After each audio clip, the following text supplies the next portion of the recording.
Ah, ja, es ist wieder so weit. Liebe Leute, willkommen in meinem Küchenstudio. Neues aus meiner Küche.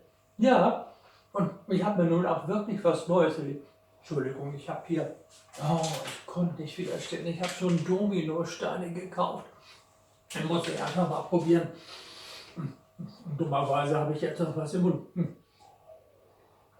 Also, ich habe mir was Neues überlegt.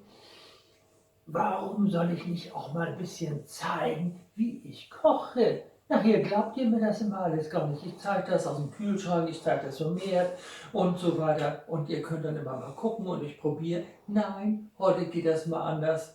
Wir zeigen euch mal, oder ich zeige euch heute, wie ich koche. Ich hoffe, es gelingt. Ich bin ja auch ein bisschen aufgeregt. Ne? Auch meine Brille nehme ich mal eben zur Seite. Ja, und was ich heute kochen will, ich weiß gar nicht, ob ich euch schon erzählt habe, dass ich ja ein Kochbuch schreiben will. Und was habe ich da noch nicht drin? Na, was wohl nicht? Eine Rindfleischsuppe. Ja, ich will heute eine Rindfleischsuppe kochen. Und wenn die denn fertig ist, liebe Leute, dann gibt es Rindfleisch mit Meerrettichsoße, rote Beete und Kartoffeln. Oh, ich könnte jetzt schon reinhauen. Aber erstmal muss ich ja was tun. Und deshalb zeige ich euch jetzt erstmal, wie ich die Rindfleischsuppe kochen will. Alles andere können wir ja dann vielleicht später nochmal bereden. Ne? Also, ich habe gekauft auf dem Wochenmarkt in Harburg dieses wunderbare frische Suppenkraut. Ich liebe es. Das ist wunderbar. Ja, und dann hier vom Bioschlachter schönes Rindfleisch, nicht Suppenstücken. Hier noch so nicht ein bisschen mit dem Knochen dran. Ja, und dazu brauche ich eben auch noch Salz. Nicht für die Suppe, Wasser, Salz. Das wird dann zusammen gekocht. Und dann hinterher, wenn die Suppe dann schon fertig ist, dann gibt es auch noch Hackklöße. Habe ich hier auch noch so gemischtes Hack gekauft. Das muss ich dann noch fertig machen. Und die kommen dann ganz zuletzt in die Suppe rein. Und dann haben wir so schöne Hackklöße. Meine Tante Frieda, die war ja Kochfrau in Altenwerder, nicht am Fährhaus. Und die hat immer so schöne Hochzeitssuppe gekocht und da sollen so schöne Klöße drin gewesen sein. Ja, das brauche ich dazu. Dann brauche ich für die Klöße brauche ich dann Semmelmehl. Da gebe ich immer einen Spritzer Maggi rein, Pfeffer, Salz und natürlich ein Ei, ja, ein Ticker-Ei. Und kommt auch noch, das kommt jetzt von wegen des, ihr wisst schon, nicht, denn vom Dominostein. Ja, und dann will ich wohl jetzt wohl mal anfangen. Ihr könnt mir gleich zugucken. Wir sehen uns gleich. Nun nehme ich mal meinen Drucktopf. Ich koche nämlich immer sehr gerne mit dem Drucktopf. Fülle da schon mal ein bisschen Wasser rein. Ich nehme dann gleich ein bisschen heißes Wasser. So. Und stelle das hier zur Seite. Spüle eben das Fleisch noch mal ein bisschen ab. Oh, das sieht so gut aus. Also seit wir Biofleisch essen, Leute, oh, ich sage mir, da kann man sich reintun. Ja, auch wenn man denn nicht Vegetarier oder Veganer werden will, dann sollte man schon so ein bisschen Biofleisch kaufen. Wir haben auch so einen guten Schlachter auf dem Markt. So, das ist jetzt da drin. Da kommt schon mal ein bisschen Salz zu. Und vielleicht guckt ihr euch das schon mal im Topf an, wie schön das aussieht. Ich hoffe, ihr mögt das. So, schon mal einen Löffel Salz. So, jetzt hole ich den Deckel. Jetzt kommt der Deckel drauf. Und nun setze ich das Ganze hier auf volle Stufe, auf Stufe 9, groß. Und dann muss das, ja, ich sag mal so 15 Minuten muss das jetzt kochen. Und dann kommt das Suppengemüse rein und ganz zum Schluss dann eben auch die Klöße. Ja, so geht das nun weiter. So, die schönen Wurzeln. Mit diesem Sparschäler geht das also besonders gut. Ja, so. So wird eins nach dem anderen geschält. Ja, hier die Sellerieknolle, die ist. Ja. So.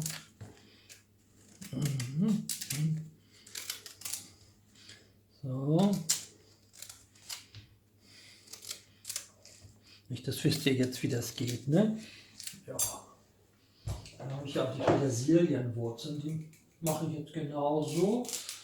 Schäle ich genauso mit dem Sparschäler, wie ich die Wurzel gemacht habe. So. Und so geht das dann immer weiter. Jetzt hole ich mal das Sieb. Und da kommen dann, auch hier ist Porree. Wir haben immer Porree gesagt. Einige sagen ja auch Lauch. Da gibt es auch so schöne Gerichte von. Aber heute ist das ja nur erstmal für die Suppe. Das kommt da mal ein bisschen Dreck noch.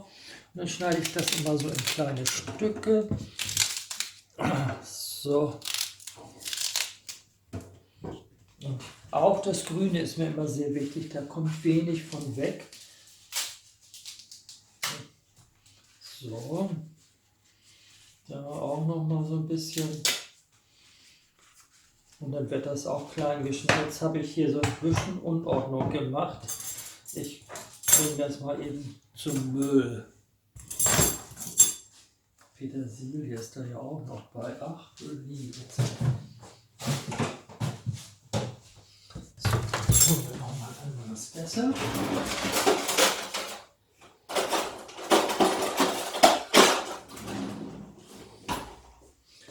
So, erstmal den Porree.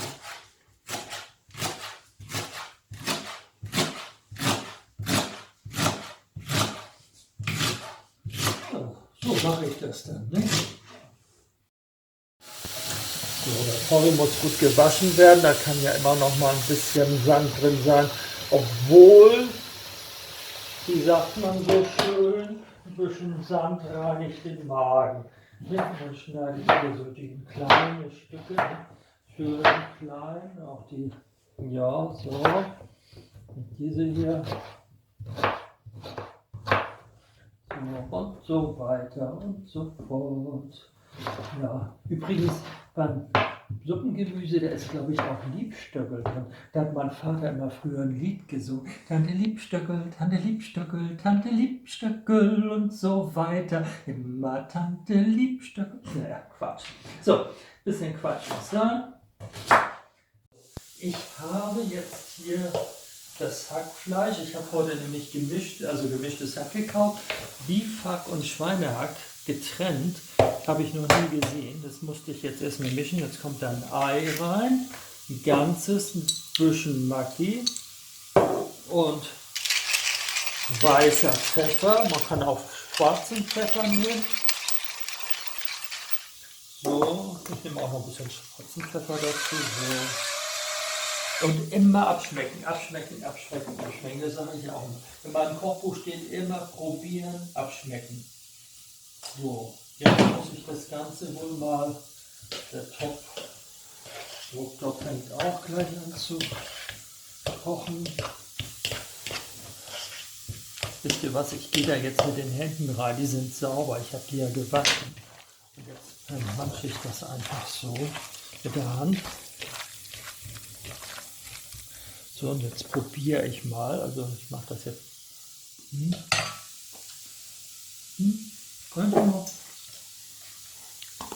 ein bisschen Semmelbrösel schon mal, damit sie nicht auseinanderfallen. Noch ein bisschen Pfeffer.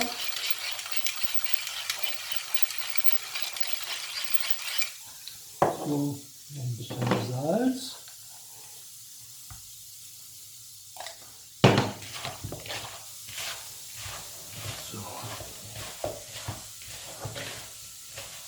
Schön zermanschen.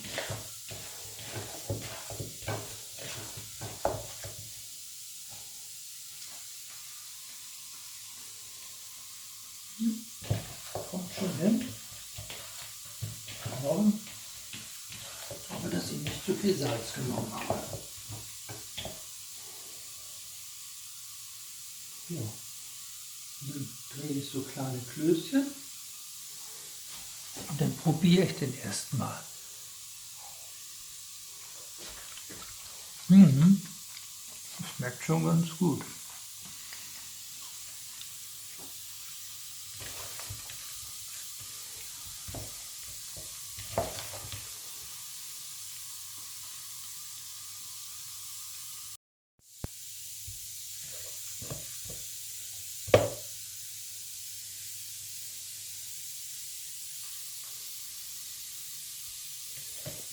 Ich bin ja immer ein bisschen unterschiedlich.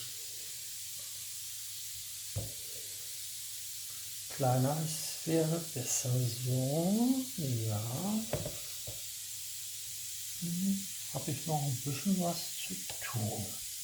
Aber mir hilft ja keiner, nicht? Mir hilft ja schöner Dönerkeks.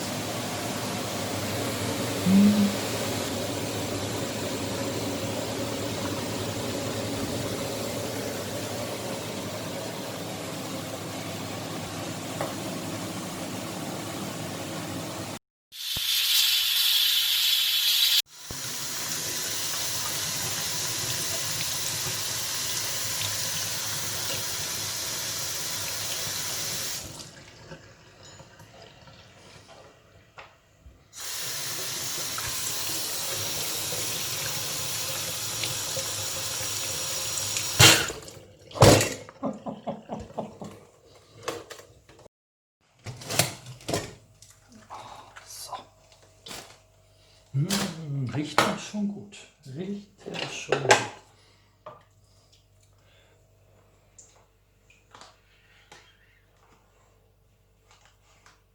Ja, muss noch Salz ran.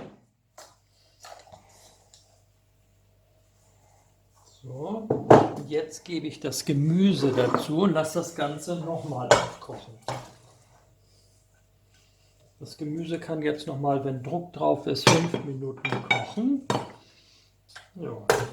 Ich musste zwischendurch einen anderen Drucktopf nehmen, weil bei dem anderen die Dichtung kaputt war. Und was das alles gibt. So, nun muss ich noch wieder warten. So, nun habe ich das Fleisch schon mal rausgenommen. Das Gemüse ist auch gar geworden, das Suppengemüse. Und nun kommen hier die schönen Hackklößchen ran. Huch. Ja, und dann rühre ich das Ganze nochmal um. So, die müssen nun gar werden im heißen Wasser. Ja, und das Ganze fülle ich jetzt noch ein bisschen mit Wasser auf, damit wir reichlich Suppe haben. Und ja, morgen gibt es dann frische Suppe mit Klößchen und Rindfleisch mit Meerrettichsoße, wie ich das ja schon gesagt habe. Und wie immer, ja, freue ich mich, dass ihr nun meine Gäste wart und in meinem Küchenstudio und dass ihr mir zugeguckt habt und ich euch mal zeigen konnte, wie ich hier gekocht habe. Und die Rezepte könnt ihr anfordern unter cprsküchenstudio@gmx.de. Und ich hoffe, es hat euch gefallen. Es sind ja so ein paar kleine Hindernisse hier gewesen, aber das muss ja sein. Und ansonsten drückt mir die Daumen, dass alles gelungen ist. Tschüss!